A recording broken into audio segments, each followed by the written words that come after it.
together. थोड़ा जोरदार ताली होनी चाहिए और थोड़ा शोर होना चाहिए. सारे लोग अपने हाथ उठा के घूमे. सारे लोगों का हाथ ऊपर दिखना चाहिए.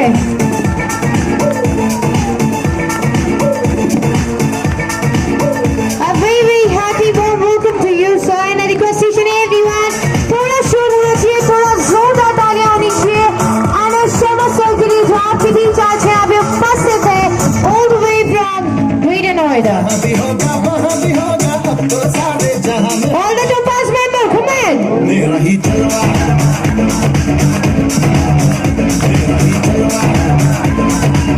Thank you.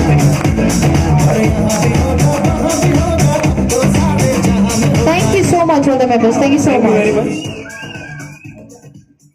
Thank you very much. बैठ जाइए आप सभी. नमस्कार. नमस्कार. नमस्कार.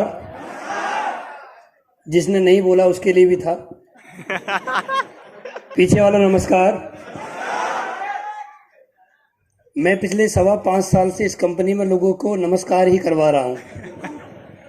और पवन सर बता रहे थे कि आज मुझे कितना पैसा आता है, वो सिर्फ नमस्कार करवाने की वजह से ही आ रहा है. काम वाम करने की वजह से नहीं आ रहा है. काम करने की वजह से अगर आ रहा होता तो पहले ही आ रहा होता. तो इस कंपनी में आने के बाद सिर्फ एक ही काम कर रहा हूँ, वो सिर्फ एक काम है, नमस्कार. पीछे वाला नमस्कार. जिसको ऊपर वाले ने जुबान दी वो नमस्कार बोले, जो ना बोले उसकी काट ले. यही हो सकता है. और करें क्या भाई हम? नमस्कार. बहुत बढ़िया. देखिए, मेरा ऐसा मानना है, इंसान वो होता है जो हमेशा जोश में रहता है. हाँ या ना? इंसान कौन होता है? जो हमेशा जोश में रहता है. जिसके पास में बैठ के भी आदमी को ऐसा लगता है, यार मैं आज किसी जोशीले व्यक्ति से मिला था. आदमी को पास में बैठ के भी उसके रोए खड़े हो जाते हैं, यार मैं आज किसी ऐसे व्यक्ति से मिला था, उससे मिलने के बाद मेरे अंदर एक जोश पैदा हो गया. कुछ ऐसे व्यक्ति होते हैं इस धरती पे जो कि लिमिटेड होते हैं. और इस धरती पर अनलिमिटेड ऐसे लोग होते हैं जो सुस्त रहते हैं, जिनको शुद्ध देसी भाषा में बोला जाए ढीले आदमी. सुस्त, जिनमें कोई करंट नहीं होता है, जिनमें लाइट अगर बिजली के तार भी लगाया जाए ना, तार खराब हो सकता है लेकिन उस आदमी में कोई फर्क नहीं पड़ेगा. सुस्त महाराज, बिल्कुल ढीलम ढाल. उनकी मैडम उनसे परेशान कि सुस्त महाराज है, मतलब ये ढीला आदमी मुझे मिला. उनके बच्चे परेशान, पापा कभी बोलता ही नहीं है.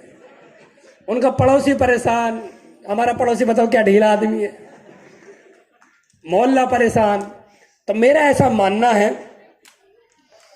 आदमी की जेब में कुछ हो या ना हो, आदमी की बात में दम होना चाहिए. है ना? है ना? और आपने देखा होगा हमारे देश के पीएम साहब के पास कुछ है या नहीं, लेकिन उनकी बात में जरूर दम है ना?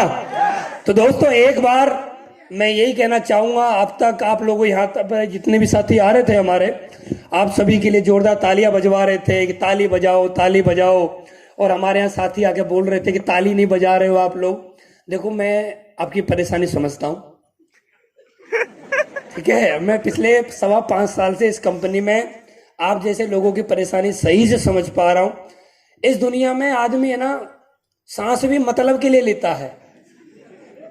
सांस भी मतलब के लिए लेता है कि सांस में इसलिए लोग जिंदा रह पाऊं. अच्छा, बिना सांस के अगर आदमी जिंदा रहे ना, तो मैं गारंटी देता हूं हिंदुस्तान में लोग सांस लेना बंद कर देंगे. उनको पता पड़ जाए कि सांस लेने की जरूरत नहीं है. तो बेमतलब की क्या सांस लिया जाए? क्यों इन नसों को, आंतों को ऊपर नीचे, लीवर को हलाया जाए? तो यहां पर हम बोल रहे थे, साथी आ रहे थे हमारे, ताली बजाओ, ताली बजाओ, ताली बजाओ. भैया, ये ताली बजाएं क्यों, ये बताओ? दाम कमा रहे हो तुम, ये ताली बजाने के लिए बुलाए हैं? आप बताओ. ये जो आपने बुलाए हैं, इतने साथी हमारे यहाँ पर आए हैं अपने काम को छोड़ के, संडे का दिन है, सर्दी पड़ रही है, घर पे होते, चाय पकौड़े मारते, पिछले 7 दिन से मैडम के साथ ना बैठ पाए, मैडम के साथ बैठते, गुफ्तगू बात होती, ठीक है. कोई यंग लड़का होता और रजाई में पड़े पड़े कहीं और बात कर रहा होता. यहाँ बुला रही हैं आप लोग और बोल रहे ताली बजाओ, ताली बजाओ. क्यों बजाए ताली है? आप ये बताओ ताली बजाएं क्यों? इनको कोई फायदा है ताली बजाने से क्या? कोई फायदा नहीं है इनको ताली बजाने से, और ये ताली बजाएंगे भी नहीं क्योंकि इनके कोई फायदे की बात है ही नहीं। दाम कमा रहे हो आप, ताली बजाएंगे। और जब आप जोरदार बोल रहे हो बार बार जोरदार बजाओ जोरदार बजाओ, तो कुछ साथी ऐसे होंगे जो उनका पड़ोसी उनको लेके आया होगा, उसको कौन ही मार रहा होगा। मैं कहा साले तू बाहर चला आज, तूने एक तो 500 रुपये तो लिया और यहाँ ताली बजवाने के लिए और लाया है। अच्छा तू पहले ये तय करके बता, ताली बजवाने के लिए लाया है कुछ और भी काम है? बोला काम है कुछ। 2 घंटे हो गए बैठे बैठे, काम तो समझ में आ नहीं रहा, बार बार ताली बजाओ ताली बजाओ ताली बजाओ, ताली बजवाने के लिए बुलाया। मेरा ऐसा मानना है पर्सनल लेवल पर, जो आदमी किसी की सफलता से खुश होता है और तालियां बजाता है, ऊपर वाला उस व्यक्ति को लाख गुना खुशियां देता है। मेरा ऐसा मानना है। अगर हम किसी की बातों में खुश होते हैं, किसी की बातों को समझते हैं, किसी की खुशियों में शरीक होते हैं, तो ऊपर वाला हमें देखता है। ऊपर, क्योंकि बोला जाता है ऊपर वाले की मर्जी से दुनिया चलती है, बिना मर्जी की तो पत्ता भी नहीं हिलता है, हाँ या ना? तो ये बात समझ लीजिए, आप लोग अपनी मर्जी से यहां पर नहीं आए हैं, आपको यहां पर जबरदस्ती बुलाया गया है। अब आप कैसे भी आए हैं, आ तो गए हैं, ये बात तो मान लीजिए, एक्सेप्ट कर लीजिए कि आ तो गए हैं। अब जब आ ही गए हैं और बैठ ही गए हैं, ये दोनों जो हाथ हैं इनको थोड़ा सा एक बार ऊपर कर लिया जाए, ठीक है? और जिसको ऊपर वाले ने 2 हाथ दिए उनको जरूर हाथ खड़े होने चाहिए, और जिसको नहीं दिए उनको पैरालाइज हो जाना चाहिए आज ही। वो हाथ किस काम के? जो हाथ ताली नहीं बजा सकते, उन हाथों को ऊपर वाले तुमने दिए क्यों? इनको वो सोले वाला ठाकुर है, काट ले, ठीक है? तो ऊपर वो उठा, एनर्जी के लिए एनर्जी आएगी आप लोगों में। वेरी गुड,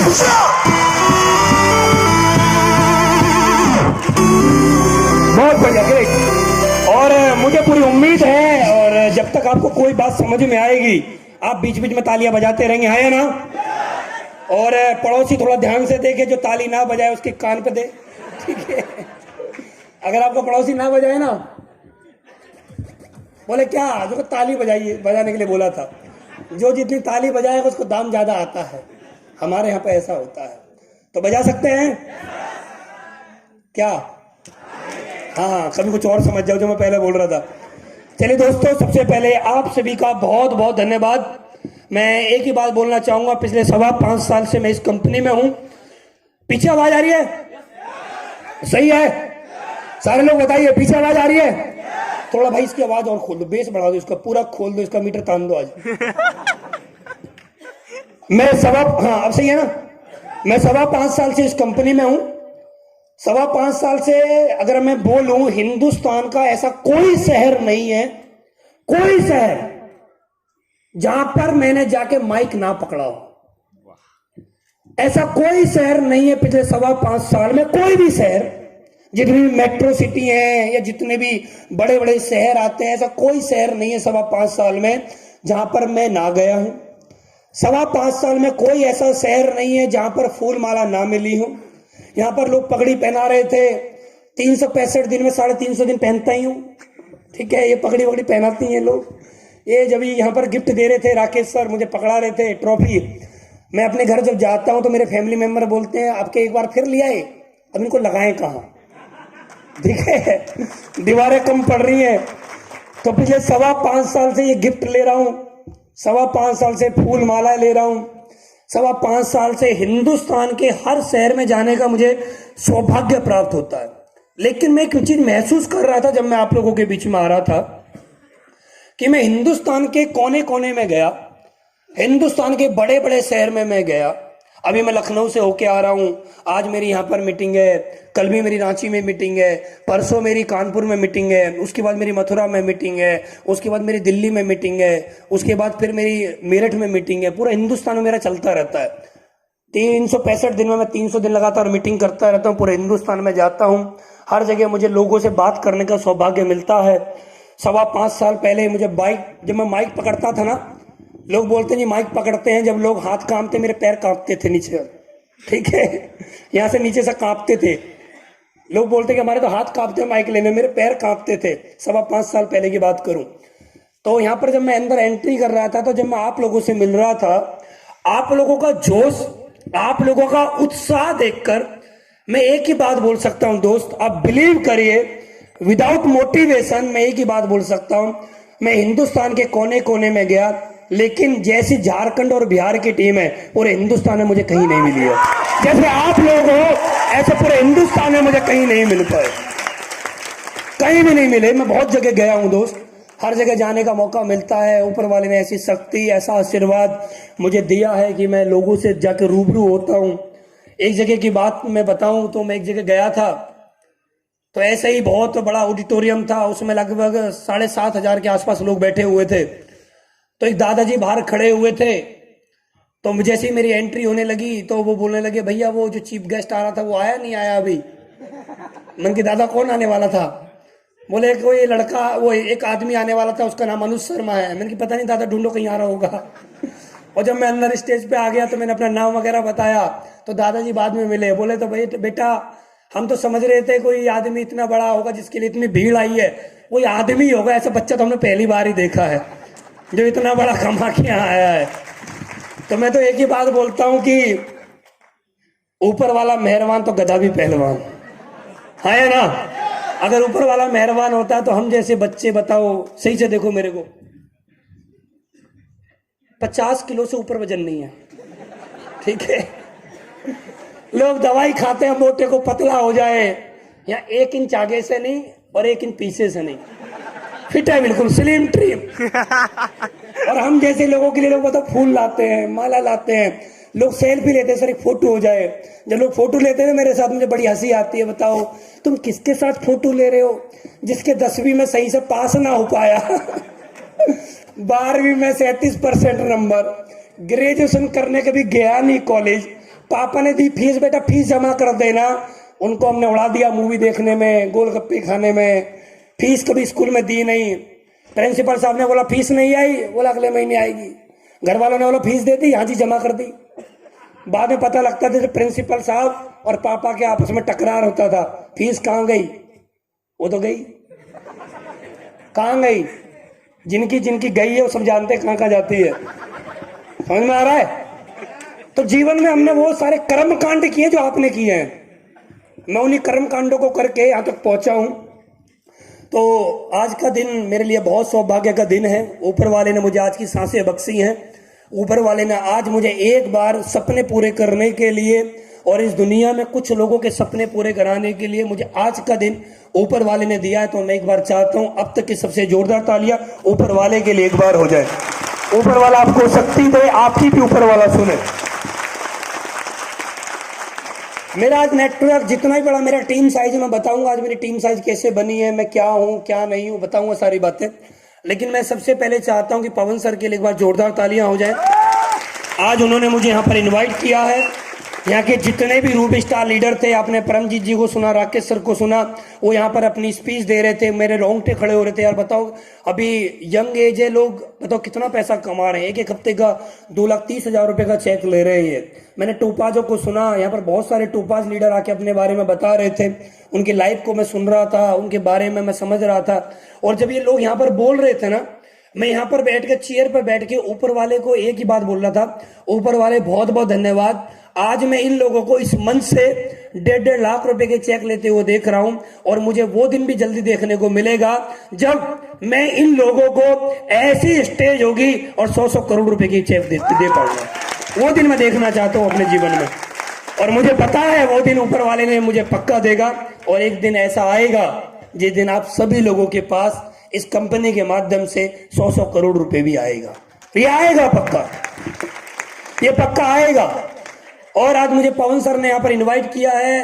मैं पवन सर को फेसबुक से जानता हूँ, पवन सर मुझसे फेसबुक से मिले थे, इनका मेरे पास मैसेज आया था फेसबुक से मैसेंजर पे, मेरी इनसे कॉल पे बात हुई, तो ये मेरे से मिलने दिल्ली गए। हम दिल्ली में आपस में बैठे, 2 घंटे हमने बातें करी। तो मेरे से बहुत सारे लोग मिलने के लिए आते हैं, डेली मैसेंजर पे बहुत सारे मैसेज आते हैं, इंस्टा पे मैसेज आते हैं, बहुत सारे मैसेज मुझे पर्सनल डेली आते हैं। बिजी शेड्यूल की वजह से लोगों को मैसेज नहीं कर पाते हैं, जवाब नहीं दे पाते, लेकिन कोशिश करते हैं सभी को जवाब दें। लेकिन उस समय पे मेरा नेटवर्क साइज बहुत छोटा था, मेरा अचीवमेंट भी बहुत कम था। तो पवन सर मेरे से मिलने के लिए वहां पर आए, तो मैं पवन सर से मिला, पवन सर के साथ मैंने बैठ के बातें करी। और मैं उस दिन पवन सर के बारे में मैं अगर पर्सनली बताऊं तो मैं उसी दिन समझ गया था ये व्यक्ति आने वाले कुछ ही सालों के अंदर बिहार और झारखंड में एक दिन बहुत बड़ा काम करके दिखाएगा। मैं पहले दिन ही समझ गया था, क्योंकि बोला जाता है पूत के पाप पालने में दिखाई दे जाते हैं, है ना। तो मुझे उस दिन समझ में आ गया था ये व्यक्ति बहुत बड़ा काम करेगा, और आज सर ने बहुत बड़ा काम करके दिखाया है। आज आप लोग हमें क्रेडिट दे रहे थे कि आज अनुज सर की वजह से, नहीं, मैं तो एक माध्यम हूं, छोटा सा बच्चा हूं।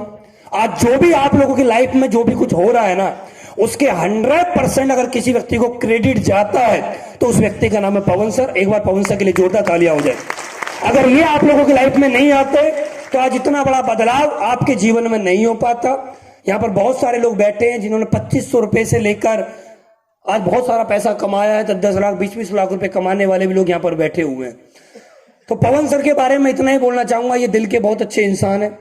मेरी जब भी इनसे बात होती है तो एक पॉजिटिव एनर्जी मेरे अंदर डेवलप होती है, यार मैं किसी पर्सनैलिटी से बात कर रहा हूँ, किसी शख्सियत से बात कर रहा हूँ। तो बहुत अच्छे इंसान है, इनके साथ हमेशा लगे रहिए, ये आपको बहुत आगे तक लेके जाएंगे। तो लगने के लिए तैयार हैं सारे लोग? तो सर का साथ देते रहिए, और आप सर का साथ दोगे और सर आपका साथ देंगे तो एक दिन देखना आपके भी जीवन में वो सभी उजाले होंगे जो आप मंदिर मस्जिद गुरुद्वारे में जाके ऊपर वाले से प्रार्थना करते हो। मुझे 5.25 साल के कैरियर में मैं एक बात और बोलना चाहूंगा। मैंने लोग बहुत देखे हैं, मैं हर जगह जाता हूं, हर जगह स्टेज पे मुझे मौका मिलता है सुनने का। और मैं आपको एक चीज बताऊं, ऊपर वाले ने मुझे एक ऐसी एनर्जी, एक ऐसी शक्ति दी है। मैं बैठा एक जगह रहता हूं लेकिन मेरा माइंड बहुत तेज चलता है। मैं एक जगह बैठ के मैं मोबाइल में कुछ भी करता रहता हूं, लेकिन सबको देखता रहता हूं, पूरे माहौल को ऑब्जर्व करता हूं कि क्या चल रहा है। मैं इतना ही बोलना चाहूंगा, अभी आपने डांस ग्रुप यहां पर देखा, तो डांस जो कर रहे थे लोग वो बहुत अच्छा डांस कर रहे थे। एक बार डांस ग्रुप के लिए एक बार जोरदार तालियां हो जाए। बहुत अच्छा यार, अपना टैलेंट वो लोग दिखा रहे हैं। एक टैलेंट दिखा के व्यक्ति लोगों को खुश कर रहे हैं, लोगों से तालियां बजवा रहे हैं। इस दुनिया का सबसे बेहतरीन आदमी, सबसे बिंदास आदमी, सबसे दमदार आदमी वही होता है जो किसी को खुश रख सके और किसी से तालियां बजवा सके, है ना। तो एक बार डांस ग्रुप के लिए जोरदार तालियां हो जाए। बहुत अच्छा डांस कर रहे थे ये लोग, बहुत बढ़िया। और मैं चाहूंगा डांस ग्रुप आने वाले समय में तरक्की करे। आज यहाँ आप झारखंड की धरती पर कर रहे हो, एक दिन ऐसा है कि आप पूरे हिंदुस्तान की जगह जगह जाकर अपना परचम लहरा पाओ।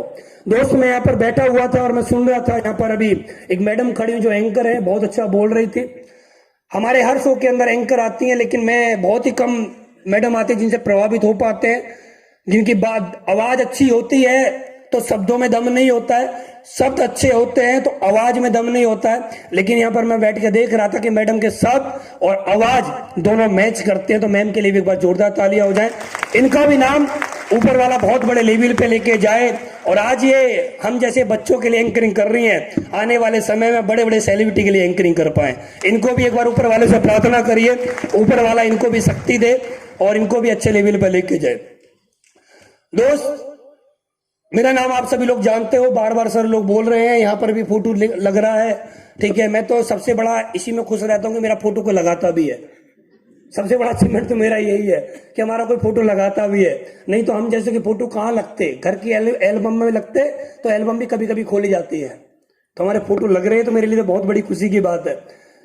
मेरा नाम अनुज शर्मा है और मैं रहने वाला ग्रेटर नोएडा से हूँ। मैं 2 चीजों पे आपसे बात करना चाहता हूँ। पहली बात, एसएलपीएस वेलनेस से मेरी पहले की जिंदगी में क्या था और एसएलपीएस के बाद की मेरी जिंदगी में क्या है। तो आप जानना चाहते हैं? पीछे वालों नाराज हो? हाँ ठीक है, आप नाराज रहो, हमारा जाके आपने 500 दे दिया, हमारा बात खत्म, हमारा जाके आ रहा है। नाराज रहो, हो क्या? नहीं हो ना? और मुझे पता है इस धरती के, ब्रह्मांड के, बिहार और झारखंड के जो सबसे बेहतरीन इंसान है ना, वो सिर्फ यहीं बैठे हुए हैं। बेहतरीन लोगों को बुलाया गया आज हमने, छांट छांट के बुलाया, छांट छांट के। ये अच्छा है? नहीं, ये ठीक नहीं, आप मत आना हमारे आंसू में, अच्छे हो तभी आना। बढ़िया बढ़िया लोगों को बुलाया है। तो दोस्तों, मेरी भी लाइफ वही है जैसे आप लोगों की रहती है। मेरा फैमिली बैकग्राउंड, पापा गवर्नमेंट जॉब में है, मम्मी हाउसवाइफ है, एक छोटा भाई एक छोटी बहन है। जैसा एक व्यक्ति का दिनचर्या होती है, लाइफ जीने का एक शेड्यूल होता है, जन्म होता है, वो जीवन में मेरे में भी रहा। मैंने अपने पापा को स्ट्रगल करते हुए देखा, वो जॉब किया करते थे। मेरा फैमिली बैकग्राउंड बहुत स्ट्रांग है। स्ट्रांग का मतलब कि ऐसा नहीं कि कोई 1000-2000 करोड़ की प्रॉपर्टी के मालिक है, नहीं, और ऐसा भी नहीं कि बहुत बेकार है।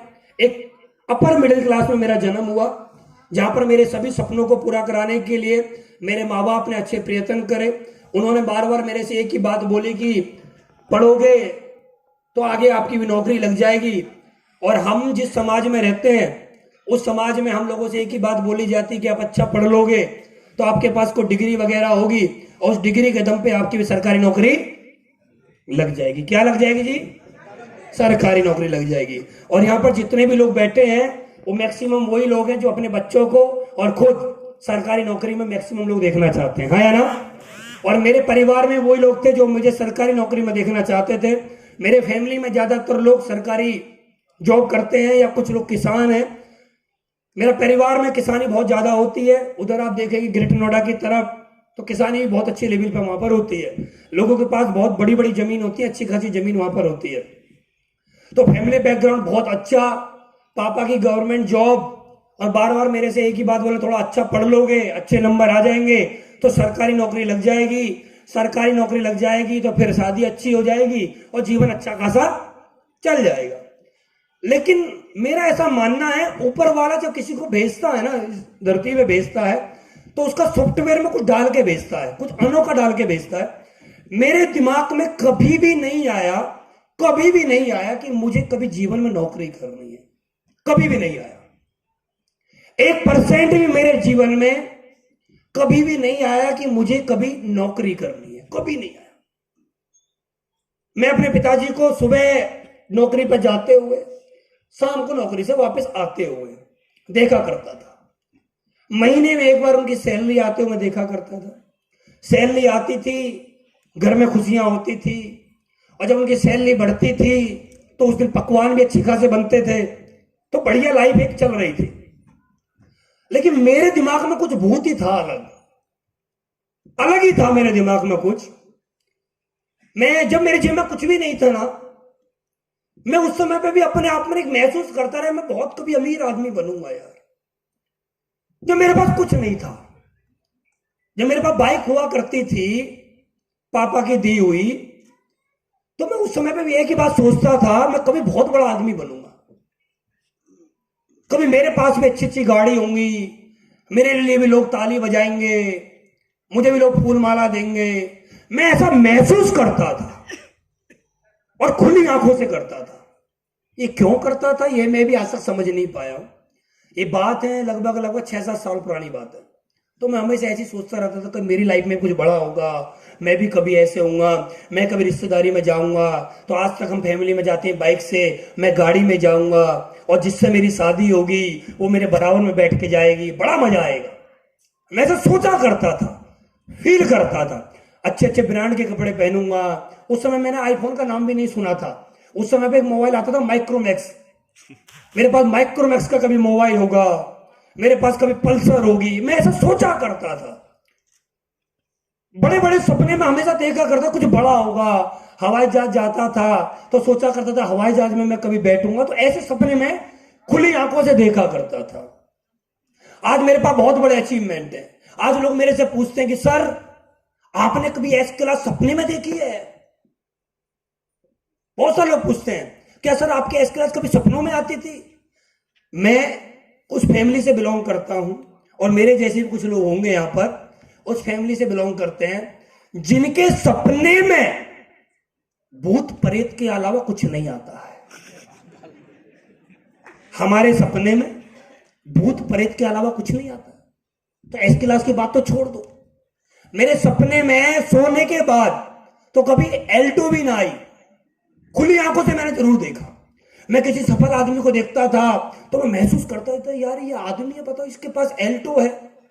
L2 वाले को मैं बहुत सफल आदमी समझता था जब मेरे पास कुछ नहीं था। यार इसके पास L2 है, बताओ कैसा आदमी होगा यार, कैसा मजा आता है उसको गाड़ी में बैठ के। तो मैं अच्छा फील करता था। और मैं ऊपर वाले से ये प्रार्थना करता था, ऊपर वाले को रास्ता दे मुझे भी, मैं भी जिंदगी में कुछ बड़ा करना चाहता हूं। तो मेरे पापा ने मुझसे बोला कि भाई तू ग्रेजुएशन कर ले, ग्रेजुएशन कर लेगा तो तेरी शादी हो जाएगी। तो मैंने बोला भी, अपने पापा से बोला कि शादी वगैरह तो हो जाएगी आराम से, भी उम्र ही क्या है। उस समय उम्र थी मेरी 17.5 साल। 17.5 साल की उम्र में मेरे पिताजी ने मुझसे बोला कि भाई तू एक काम कर, इस कॉलेज वगैरह जा और ग्रेजुएशन कर ले। मैं ग्रेटर नोएडा में रहता हूँ, ग्रेटर नोएडा में थोड़ी शादी जल्दी हो जाती है। मेरी 18 साल की उम्र में शादी हो गई थी। मेरी शादी को भी लगभग 11 साल के आसपास हो चुका है। तो उस समय पर मैं कॉलेज गया, कॉलेज में जाके मैंने एडमिशन लिया। और जब कॉलेज में हम जाते हैं, जिनके पास ज्यादा पढ़ाई लिखाई अच्छी नहीं होती, तो वो एक ही चीज चुनते हैं, बीए। तो मैंने बीए चुनी, और बीए चुनने के बाद 6 महीने बाद जैसे मैं कॉलेज जाने लगा, तो 6 महीने बाद ही मेरी शादी हो गई। शादी हुई थी मेरी शनिवार के दिन, 28 फरवरी को मेरी शादी हुई। दिन था शनिवार, अगले दिन थी कॉलेज की छुट्टी, फिर वो थी मेरी जिंदगी भर की छुट्टी। मैं कभी फिर कॉलेज नहीं गया, कभी नहीं गया। मेरे पिताजी ने मेरे से बोला कि भाई तू कॉलेज क्यों नहीं जाता है? तो मैंने बोला आप याद करो, आपने मुझसे बोला क्या था? आपने मेरे से बोला क्या था? आपने मेरे से ये बोला था अगर तू ग्रेजुएशन कर लेगा तो तेरी शादी अच्छी हो जाएगी। और मैं ग्रेजुएशन 6 महीने कर ली, मेरी शादी हो गई, मैं जाऊं क्यों? आप मुझे वजह बताइए कि ग्रेजुएशन करने का मेरा पर्पस तो हो, कोई ऐसा पर्पस बताइए जो मुझे ग्रेजुएशन करनी चाहिए। अब वो भी चुप, क्या बोले मेरे से वो? उन्होंने भी कुछ नहीं बोला, हमने भी कुछ नहीं बोला। 2-4 किताब थी अलमारी में बंद, अलमारी का ताला बंद, बात खत्म, तुम अंदर हम बाहर। उसके बाद थोड़े दिन बाद मेरे पापा ने मुझसे बोला भाई तू कुछ कर अपने जीवन में, ऐसा काम थोड़ी चलेगा। फिर मैंने जॉब वगैरह देखी, अपने दम पे कुछ करना स्टार्ट किया। तो जॉब वगैरह मैंने कोई बहुत अच्छी खासी जॉब नहीं थी मेरी। मैं शुरू में आरओ बेचना मैंने स्टार्ट किया, आरओ 8,000 रुपए की सैलरी थी। उसके बाद मैं रिलायंस कम्युनिकेशन में आ गया, वेरिफिकेशन डिपार्टमेंट। शादी में मुझे बाइक मिली थी, स्टेनर बाइक, उस पे जाता था। जो पोस्टपेड कनेक्शन लेते थे उनके घरों पे जाता था और देखता था वहां पर जाके, जिसने कनेक्शन लिया उसका घर यही है, घर था तो सही है जी, सही आदमी तो कनेक्शन दे दो। उस समय पे पोस्टपेड कनेक्शन की, ये समझ लो कि आदमी पोस्टपेड कनेक्शन नहीं, आदमी रोड से खरीद रहा, उस समय की बात नहीं। पहले वेरिफिकेशन बहुत ज्यादा होती थी पोस्टपेड कनेक्शन वालों के लिए कि बिल देगा नहीं देगा। अब तो 200-500 रुपए में लिमिटेड कॉल आती है ना, उस समय पर लिमिटेड कॉल नहीं आया करती थी। तो मैं लोगों घर घर जाता था, वेरिफिकेशन किया करता था। ओके जी बहुत बढ़िया आदमी, दे दो कनेक्शन, ओके कर देते थे कनेक्शन। उसमें काम किया। रिलायंस के बाद मैं आइडिया में आ गया। आइडिया के बाद मैं आईसीसी प्रूडेंशियल इंश्योरेंस में चला गया, इंश्योरेंस बेचना स्टार्ट कर दिया। लोगों को बताने लगा मरने के फायदे क्या होते हैं। मरने के तो फायदे तो बताते ना इंश्योरेंस में, इसमें असली क्या बात है? आप बताओ, कोई इंश्योरेंस एडवाइजर बैठा होगा तो क्या बताते हैं हम लोग? कोई हमारा इंश्योरेंस हमने करवाया हो, उसने क्या बताया हमको मरने के बाद? तो मैं भी बताने लगा भाई जीते जी तो तुम ये हो, और मरने के बाद इतना मिलेगा। तो मैं भी बताने लगा लोगों को घर घर जा जाके। और जब मैं लोगों को बताने लगा तो मेरा भी भाई साहब आने लगा। अब आने लगा तो महीने में अच्छा पैसा कमाने लगा। फिर धीरे धीरे मुझे करते हुए फिर मुझे एक जॉब मिली अच्छी खासी एयरटेल के अंदर, एयरटेल ब्रॉडबैंड में। मैंने वहां पर जॉब करी। मैं महीने का 40-45 हजार रुपए आराम से कमा लेता था कमीशन लगा के। मजे की जॉब थी यार। जाना, कनेक्शन हो गया तो ठीक, नहीं हुआ तो ठीक। वहां पर 2 तरह की सैलरी थी। एक तो बोला गया था कि आप सैलरी लोगे या कमीशन लोगे। मैंने बोला था बताओ क्या फायदा है? सैलरी लोगे तो आपको 30 के 30 दिन आना है, सैलरी मिलेगी इतनी। और कमीशन लोगे तो आपको एक कनेक्शन में मिलेगा इतना, मर्जी है आओ या मत आओ। मैंने बोला कमीशन चाहिए। सैलरी का झंझट, अपनी मर्जी से आएंगे, अपनी मर्जी से जिस दिन मन करेगा आएंगे, जिस दिन मन करेगा नहीं आएंगे, आराम से सोएंगे। जितना कमाने का मन करेगा उतना कमाएंगे। तो मैं एयरटेल में अच्छा खासा कमाने लगा।